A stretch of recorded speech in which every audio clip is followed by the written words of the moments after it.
हिलकी भर करके रोने लगी। आज राजा कहने लगे रानी अगर तुम्हारे पास कुछ रखा हो तो मुझे दे दो खाने के लिए। आज वही दुखिया माताओं जाती है, एक जौ की रोटी जो मैया को मिल जाती थी ना खाने के लिए, वही जौ की रोटी स्वामी जी को दे दी। लो महाराज ये रोटी खा लो। आज राजा की आंखों में आंसू आ गए, हिलकी भर करके राजा रोने लगा। रानी मैंने तुझे उस रात को समझाया, लेकिन तेरे एक भी बात समझ में नहीं आया। आज बड़े प्रेम से उसी जौ की रोटी को खाया माताओं, और खाने के बाद में ऊपर से पानी पिया है, और पानी पीने के बाद में जैसे ब्रह्म मुहूर्त हुआ कहने लगे हैं उत्तानपाद महाराज, हे रानी अब मुझे आज्ञा दे दो, हम जाएं, नहीं तो अगर उस दुष्टन को मालूम पड़ गया तो वो मेरा जीना हराम कर कर। आज वही राजा जाने लगे, मैया ने चरण पकड़ ले, महाराज अगर आप चले जाओगे तो मैं मर जाऊंगा। कहा रानी मेरी मजबूरी है, जाना है जरूरी है। आज राजा जाने लगे, मैया ने आज अपने स्वामी के चरणों को छुआ, चले जाते हैं। मैया बैठे रह गए, तक तक ही बांधे देख रही। वही पहुंचे सामने और क्या देखा कि जो सुरची थी वह गेट पर ही खड़ी है। हाँ एकदम बड़े गुस्से में, और जैसे राजा उत्तानपाद को देखा कहने लगी कहाँ गए थे, कहाँ गए थे? मैं समझ गई कि तुम जरूर मेरी सौत के घर पर गए हो, जरूर मेरी सौत के घर पर गए होंगे। आज महाराज उत्तानपाद ने मन में विचार किया कि अगर हम इससे दब गए तो ये मेरे सिर पर चढ़ेगा, इससे अगर दब गए तो ये सिर पर चढ़ेगी। एकदम से कहने लगे अरे बेहूदी, मैं तेरे दरवाजे के बाहर ही लेटा रहा और तुम मुझसे सवाल जवाब कर रही है। अब सुरची ने देखा कि महाराज बड़े क्रोधित हो रहे हैं, एकदम से कहने लगे अरे महाराज छोड़ो सब बातें छोड़ो और चलो अंदर भोजन कराया। भोजन कराने के बाद में एकदम से मेरे भैया समय बीता, बताया कि वह थी रात सुहाग की, वही राग संपन्न, उसी कर से ध्रुव सहस भगते हुए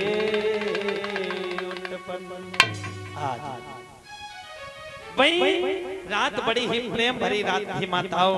उसी रात को मैया जो सुनीति है ना वह गर्भ धारण करती है।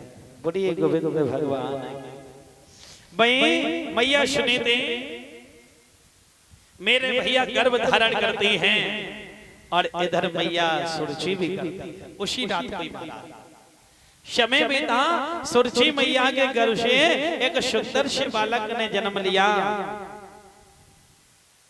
और सुनीति मैया के गर्भ से भी जन्म लिया।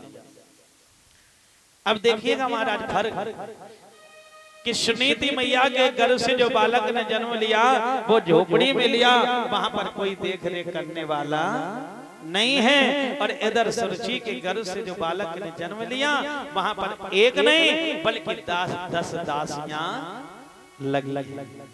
प्रभु ने ऊपर देखा कि हमारा भक्त जन्म ले चुका है, तो देवियों को भेज दिया, अप्सराओं को भेज दिया कि जाओ मेरे भक्त के जाकर के दर्शन कर।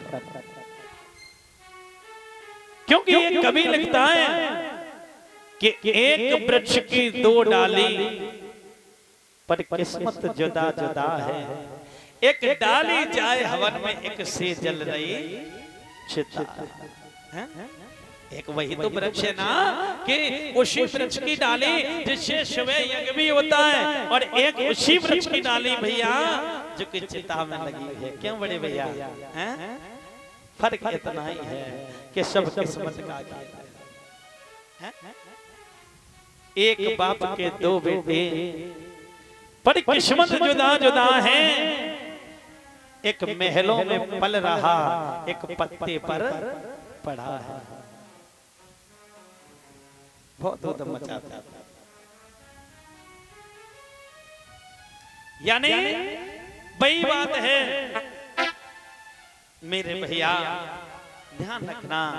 इधर जब नामकरण हुए तो जो सुनीति मैया के घर से बालक ने जन्म लिया,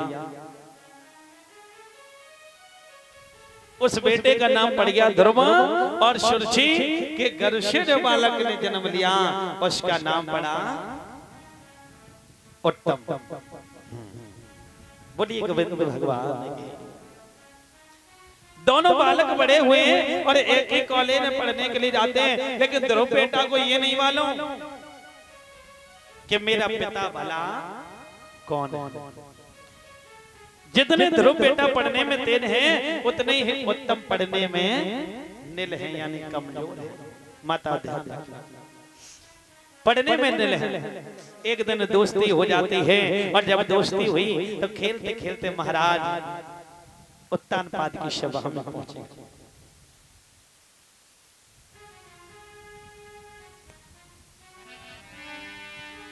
उत्तानपाद की सभा में पहुंचे।